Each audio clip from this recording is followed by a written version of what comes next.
सभी दल के सदस्यों से हम सदन की गरिमा बनाते समय जो बिल है और जो बिल में संशोधन लाए गए हैं उसके परिप्रेक्ष्य के उसकी परिधि में बोले हैं।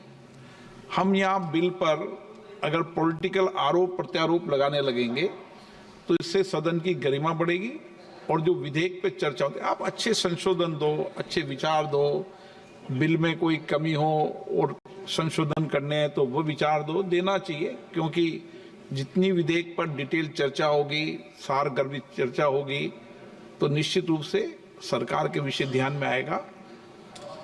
रूल्स बनाते समय भी और आवश्यकता हुआ तो बिल में जो विधेयक लाए गए उनके खंडों पे भी विचार करते हैं। यही सदन की गरिमा रही है, तो मैं सोचता हूं कि इस गरिमा को आप बनाए रखें। सदन में विधेयक पर, एक मिनट प्लीज, विधेयक पर चर्चा करते हुए हम पॉलिटिकल परिप्रेक्ष्य में नहीं जाए। जो विधेयक में संशोधन लाए गए हैं, जो विधेयक के कंटेंट्स हैं, उसके परिप्रेक्ष्य में बोल सकते हैं, लेकिन एक अच्छी परंपरा इस सदन की रही है, उसको बनाए रखें, ये अपेक्षा है आप सबसे। एक मिनट प्लीज, हो गया आपका? हाँ प्लीज कंक्लूड करें, आप भी कंक्लूड करें। धन्यवाद सभापति महोदय। मैं अपने कंक्लूजन में कुछ महत्वपूर्ण बिंदु बैंकिंग सेक्टर के ही और इस बिल के रिलेटेड रखना चाहूँ। This bill basically is a reform bill for the banking sector. किस प्रकार से हमारे बैंकिंग सेक्टर का रिफॉर्म है, अनवरत रिफॉर्म चल रहे हैं, उसी कड़ी में आगे रिफॉर्म कैसे होगा उसकी एक चेष्टा है। सभापति महोदय, हमारी सरकार के आने के पश्चात हमें जान के ये खुशी होगी 2014 से 2023 के बीच भारतीय बैंकिंग प्रणाली में लगभग 10 लाख करोड़ रुपए जो बैड बैंक लोन के कारण हम जिससे वंचित थे वो रिकवर किया गया है। 10 लाख करोड़ रुपए 2014 से 2023 के बीच में। ये बहुत सारे रिफॉर्म्स, जैसे आज का रिफॉर्म हो रहा है, उन्हीं रिफॉर्म्स के कारण संभव हुआ। आज यहाँ ईडी और सीबीआई की बात हुई, मैं उस पर नहीं जाना चाहूंगा, मगर दो डेटा है ईडी को लेकर, ये यहाँ जरूर बताना चाहूंगा बैंकिंग सेक्टर से। ईडी ने लगभग 1105 बैंक फ्रॉड को इन्वेस्टिगेट किया है और उसमें से जो कॉन्फिस्केट किया है, अटैच्ड किया है प्रोसीड्स ऑफ क्राइम, वह 64,920 करोड़ है। 64,920 crore has been confiscated from proceeds of crime. और सबसे बड़ी बात सभापति महोदय, दिसंबर 2023 तक ये जो कॉन्फिस्केटेड अमाउंट था उसमें से 15,180 करोड़ रुपए पब्लिक सेक्टर बैंक को, पीएसबीज को दिया गया है। यही तो बैंकिंग रिफॉर्म होता है। और मैं आज माननीय मोदी जी का धन्यवाद करूंगा और मैडम निर्मला सीतारमण जी का भी धन्यवाद करूंगा कि जो रीसेंट बैंकिंग रिफॉर्म्स हुए हैं उसके कारण इतिहास रचा है भारत के बैंकों ने। Significant milestone by recording its highest ever net profit of rupees 3 lakh crore rupees। और ये सब संभव हुआ है हमारे डिसाइसिव लीडरशिप के कारण। सभापति महोदय ने कहा कि क्लॉजेस, जो 7 क्लॉज आज मैडम फाइनेंस मिनिस्टर ने कहा है, उन 7 क्लॉज को मैं सिर्फ टच करके फिर बैठूंगा। पहला क्लॉज था डेफिनेशन ऑफ फोर्टनाइट, पखवाड़ा जिसे हिंदी में कहते हैं। पहले ये पखवाड़ा जो होता था, फोर्टनाइट होता था, ये फ्राइडे टू फ्राइडे होता था। इस बार ये निर्णय लिया गया है not from Friday to Friday but 1st to 15th, और 15th से 30th would be the 15th and 30th would be the dates, and this standardizes the calculation of the cash reserves। ये एक स्टैंडर्ड सेट करेगा जो अपने आप में एक बहुत बड़ा रिफॉर्म है। दूसरा है tenure of the directors of the cooperative bank. ये टेन्योर को किस प्रकार से, तो आप देख सकते हैं कि डायरेक्टर जो है can not hold office beyond 8 years था पहले, इसको बढ़ा करके 10 साल किया गया है। और ये किया गया है कोऑपरेटिव सेक्टर में एक स्टेबिलिटी लाने के लिए, so that the cooperative sector which forms the backbone of the banking system in our country and in various activities, इसको एक स्टेबिलिटी मिले, उसके लिए मैं माननीय प्रधानमंत्री जी का धन्यवाद देता हूं। जो तीसरा विषय है वो है prohibition on common directors in cooperative banks. इसमें भी संशोधन लाया गया है, अमेंडमेंट की बात की गई है or this enhances the coordination and strengthens the leadership within the banking system. चौथा है substantial interest in a company. पहले 50% या 10% शेयर या 5 लाख रुपए अगर आप होल्ड करते थे तो आप उसमें डायरेक्टर नहीं हो सकते थे, आपको डिस्क्लोज करना पड़ता था, वो 2 करोड़ कर दिया गया है। स्वाभाविक रूप से दिस फैसिलिटेट्स, बड़े इन्वेस्टर्स को फैसिलिटेट करेगा, जिससे हम सबका भला होगा, गरीबों का भला होगा। सेटलमेंट ऑफ अनक्लेम्ड अकाउंट्स एक बहुत महत्वपूर्ण क्लॉज है। अनक्लेम्ड अकाउंट 60 वर्षों के बाद अब वो अनक्लेम्ड अकाउंट्स IEPF में जाएंगे, and any individual who subsequently wants to claim their unclaimed accounts, shares, interest can claim it back. I congratulate madam finance minister for bringing in this clause. And lastly, remuneration of the auditors. अब जो पहले stringent major था कि RBI ही इस पर निर्णय लेती थी कि रेन्यूमरेशन कितना होगा, ये फ्रीडम ऑफ बैंक को दिया गया है कि रेन्यूमरेशन ऑडिटर्स का कितना होगा। This kind of reforms is what is required for the Viksit Bharat of 2047, but it would be an injustice if I do not mention I am a first time member of this house, sir. Previously, when I used to watch in the television, once I was watching and the Lok Sabha was in process, I saw the then finance minister, I would not name him because the rule says I cannot name them. He in the house said that, do you believe that in a digital India, sabji wala, thela wala, redi wala would be able to connect with digital India? This is not possible. ये संभव नहीं है कि सब्जी वाला के पास digital India का कुछ हो सकता है, वो पे कार्ड लेके घूमेगा। Sir, times have changed. Modi ji proved contrary to what the then finance minister was saying. आज मैं जब अपने कॉन्स्टिट्यूएंसी पूरी में परसों गया था ड्रेस रिहर्सल देखने के लिए नेवी डे के लिए, मुझे बहुत दिनों बाद सी बीच में गोलगप्पे खाने का मन किया। मैंने गोलगप्पे खाए तो पेटीएम करके मैं आया हूं सर। यही फर्क है यूपीए का और एनडीए का। Thank you.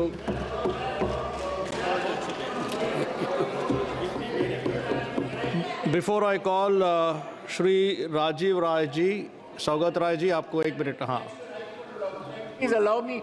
Yes, please. 1 minute. 1 second. Sir, while the discussion was going on, Honorable Member Nishikant Dubey referred to Rule 94. The discussion on a motion that the bill, or as the case may be, the bill as amended be passed shall be confined to the submission of arguments either in support of the bill or for rejection of the bill. This is all right, well taken. Thank you, sir. But Thank here, you. sir, please listen to me. Sir, you are also new to the House. Please listen to me. You may pick up a little bit of information from me. We are not in the stage of passing the bill. We are in the stage of consideration of the bill. Please read this. 93(1). When a motion that a bill be taken into consideration has been carried and no amendment of the bill is made, the member in charge may at once move that the bill be passed. So what is now going on? Now 93(1) is going on. We are discussing a motion for consideration on the bill. While we are discussing a motion on the consideration of the bill, it gives us a wide leeway, wide passage. We can discuss the bill and all other aspects connected to the bill. Problem is that clever lawyers always cite a wrong law to establish their point. That is what Mr. Nishikant Dubey is trying to do. He's trying to be clever by half. By not quoting 93(1) and just reading 94, he is misleading the House. There is wide scope of discussion. Sir, I heard you, sir. Of course, not to the extent that Mr. Okay, one second. Sambit Patra did. By bringing in Honorable respected Indira Gandhi's name, but certainly all aspects of, even if we mention the name of Adani. Sir, thank you. Because you have taken the name of, please understand. because you have taken the name of Shri Nishikant Dubey ji, I have to give him an opportunity to speak. Of the bill. Yes, please. क्या है Please, sir. Thank you, sir. कि मैं Saugata You have Babu taken का his name. I heard you. Your Chair- point is well taken. It is comprehensively stated. Chairman sir, मैं सौगत बाबू का बहुत regard करता हूँ, प्रोफेसर हैं सर। उसके बगल में सर लिखा हुआ है 94 में scope of debate on motion और पासिंग ऑफ द बिल। यदि इसके पीछे ये लिखा हुआ है सर, तो डिबेट ही हो रहा है। आधा ट्रुथ बताकर पूरे देश Okay. प्रयास करें प्रोफेसर साहब, यही मैं अपेक्षा करूंगा इस हाउस से sir. Thank you, sir. Shri Rajiv Rai ji. धन्यवाद sir. Shri Rajiv Rai ji. धन्यवाद sir. I have given permission to Shri Rajiv Rai ji. No, please. I have not given permission to you. It has nothing to do. Kalyan Banerjee, see. It has to be interpreted within the line. Rajiv Rai ji, आप बोलिए, आप बोलिए, आप बोलिए। धन्यवाद sir, आपने हमें मौका दिया। मैं अपने राष्ट्रीय नेतृत्व का आभारी हूँ कि राष्ट्रीय नेतृत्व ने मुझे कहा बोलने के लिए। उपाध्यक्ष महोदय, आप बोलिएगा प्लीज। हम बहुत दिनों से सुन रहे थे कि बैंकिंग अमेंडमेंट बिल आ रहा है, तो हमारे जैसे लोग जो गांव के हैं, गरीबों के हैं, बड़ी उम्मीद के साथ सोच रहे थे कि जब सुधार की बात होती है तो सुधार में ये भी बताया जाएगा जिन बीमारियों से सबसे ज़्यादा लोग ग्रसित हैं बैंक के नियमों से, जैसे सिविल हो गया, बच्चों के लिए एजुकेशनल लोन हो गया, एग्रीकल्चरल लोन हो गया, छोटे छोटे व्यापारियों के लिए हो गया, इन सब बारे में बातें होगी। मैं ये नहीं कहने इंदिरा जी की तरह, इंदिरा जी और अटल बिहारी वाजपेयी जी का नाम नहीं लूँगा, मैं जानता हूँ निकाल दिया जाएगा, लेकिन ज़रूर उम्मीद कर रहा था कि 2000 रुपये के नोट में जो चिप थे वो बता दिया जाएगा कि कहाँ गए और वो चिप 2000 रुपये के नोट क्यों गायब हो गए। मैं इलीगल थे इसलिए मैं ये भी उम्मीद कर रहा था कि अब तक बता दिया जाएगा बैंकिंग लॉ में अमेंड करके कि जो 15 लाख रुपए आ गए थे वो कब और कैसे बांटे जाएंगे। लेकिन फिर ख्याल आया कि हम किन लोगों से उम्मीद कर रहे हैं, इनके लिए 2 लाइनों के बाद बात करेंगे। इनसे ना उम्मीद करो इतनी सादगी के साथ, इनसे ना उम्मीद करो इतनी सादगी के साथ, ये दौर अलग हैं, ये लोग अलग हैं। अगर इस दौर में इनसे वफा ढूंढ रहे हो तो बड़े नादान हो, जहर की शीशी में दवा ढूंढ रहे हो।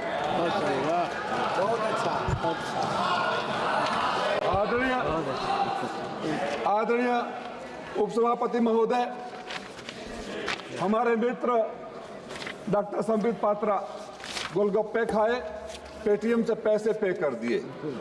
2%, 1-1.5% के हिसाब से कितना पैसा कहाँ चला गया। अगर वो पेटीएम कमीशन नहीं लेता तो मेरा पैसा सीधे गरीब को जाता, 10 रुपये का उसको 10 रुपये मिलते और बीच में दलालों को दे दिया गया। और पहली बार हुआ कि पेटीएम का प्रचार माननीय प्रधानमंत्री जी ने किया, ये परंपरा भी पहली बार शुरू हुई। उपसभापति महोदय, पिछले 3 सालों में बड़ी अच्छी टर्मिनोलॉजी लाते हैं लोग। मैंने एक पोस्ट कर दिया था, पिछले 3 सालों में उद्योगपतियों के 5,64,365 करोड़ रुपया राइट ऑफ कर दिए गए। अलीगढ़ के हैं। अगर ये कहा जाएगा अलीगढ़ के हैं कि माफ कर दिए तो आप कहेंगे नहीं राइट ऑफ कर दिए। मैं आज आपसे अपने नेता के सामने मांग करता हूं कि देश के किसानों के ऊपर चाहे जितना भी कर्ज हो सबको राइट ऑफ करने की घोषणा कर दो, हम स्वागत करेंगे। ठीक बात। ये आपकी बुद्धि कहीं और नहीं आती है। आपने चौथी सबसे बड़ी अर्थव्यवस्था की बात करते हैं, तीसरी सबसे बड़ी अर्थव्यवस्था की बात करते हैं। हमारे जैसे लोग तब सदन में नहीं थे, लेकिन टीवी पर सुनकर हमारा सीना चौड़ा हो जाता था जब कोई कहता था कि देश में रुपए के केवल कीमत ही नहीं गिरती है, देश का स्वाभिमान भी गिरता है। तो हमें लगा था कोई आएगा स्वाभिमान बढ़ाएगा। मैं तो आपसे जानना चाहता हूं कि देश के स्वाभिमान को किस रसातल में आप भेज दिए और कहां तक गिराने का इरादा है। चौथी अर्थव्यवस्था हो जाएगी, डॉलर की कीमत के सामने रुपए की कीमत खत्म हो जाएगी और आप अपनी पीठ थपथपाएंगे। इस देश की वो बैंकिंग सिस्टम है जो गरीबों के घर से दिन भर की कमाई निकालता है। मैडम, मैं आपसे अनुरोध करूंगा, विचार जरूर करिएगा कि अगर गरीब दिन भर सब्जी खरीदता है और रात को बैंक में डालता है, अगले दिन बैंक में डालता है फिर निकालता है, तो अपने पैसे पर ट्रांजैक्शन फीस पहली बार इस देश ने ये भी देखा कि ये गरीब जितनी बार बैंक में जाएगा, बैंक से पैसा लेकर आएगा, कुछ न कुछ आपको देगा। आप तो मंदिर के उस महंत की तरह हो गए कि जब जाएंगे कुछ देकर आएंगे। ये तो ठीक नहीं है। इस देश में मैं बड़ी लड़ाई लड़ा, सदन में नहीं था, एजुकेशनल लोन के लिए। आप जब नियम निकालते हैं छात्रों के एजुकेशनल लोन के लिए तो बड़ी अच्छी तस्वीर पेश करते हैं।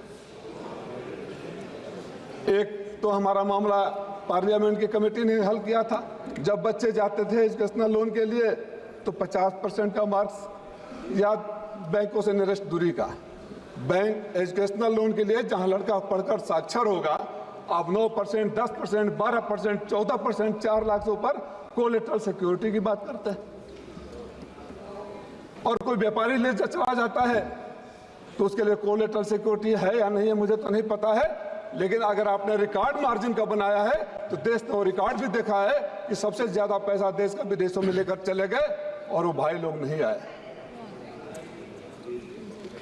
आदरणीय उपसभापति महोदय, एक मैं मैडम आपका ध्यान आकर्षित करना चाहूंगा सिविल का।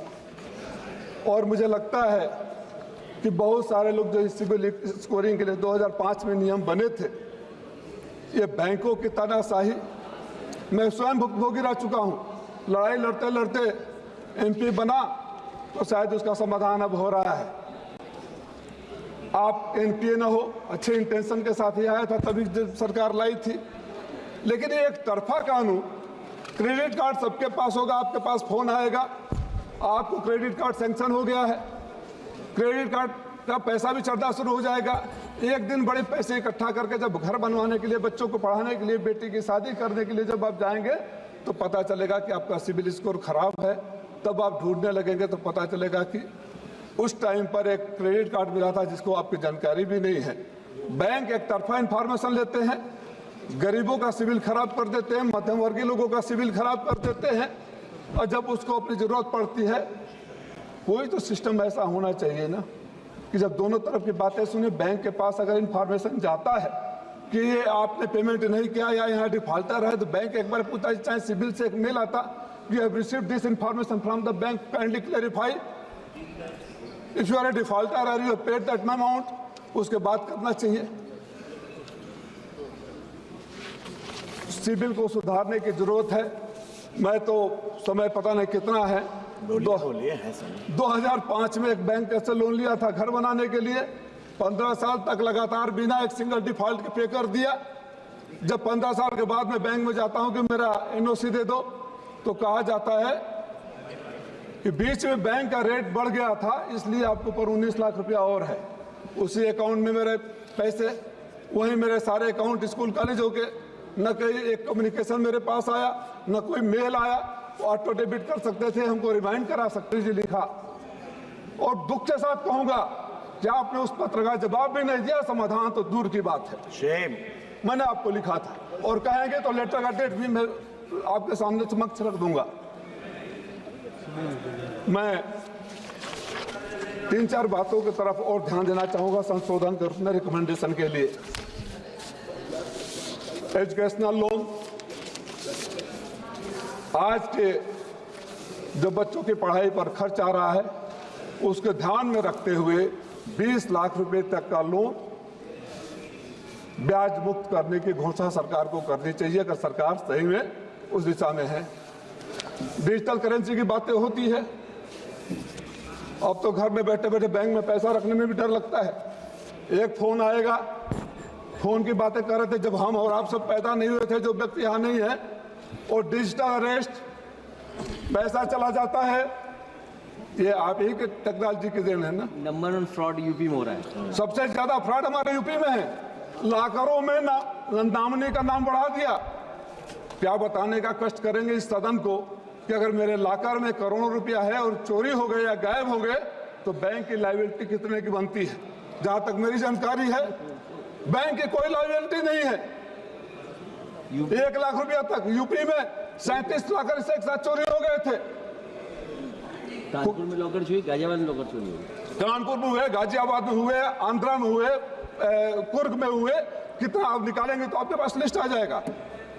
लाकर में आदमी मेहनत का पैसा ले जाकर रखता है, आप फीस लेते हैं लेकिन पैसा गायब हो गया तो कोई जिम्मेदारी नहीं। साइबर फ्रॉड के ऊपर आप कानून बनाते हैं, व्याख्यान देते हैं, लेक्चर देते हैं, मैसेजिंग होती है, लेकिन हर रोज लोगों का पैसा लूटा जाता है।